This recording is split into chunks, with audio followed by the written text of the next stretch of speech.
Cet argument fonctionne en deux temps. Premièrement, il faut commencer par présenter la théorie de votre interlocuteur, mais de façon volontairement erronée et facile à réfuter. Bref, il faut faire semblant de vouloir être objectif, mais en fait présenter une position que l'autre n'a jamais prétendu vouloir défendre. Deuxièmement, il suffit maintenant de montrer à quel point cette théorie est fausse, et ça c'est facile puisqu'on a fait attention à la présenter comme fausse.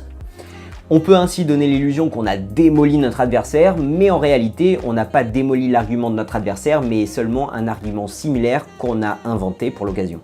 Et les politiciens sont des virtuoses de cette technique.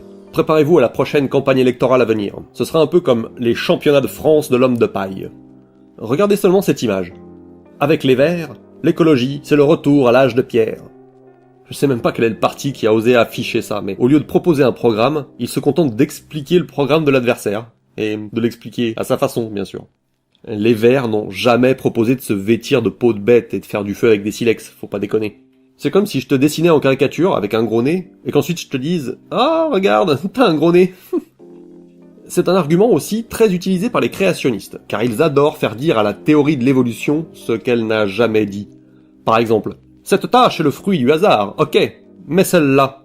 On voit joliment dessiner les animaux de la création et un humain.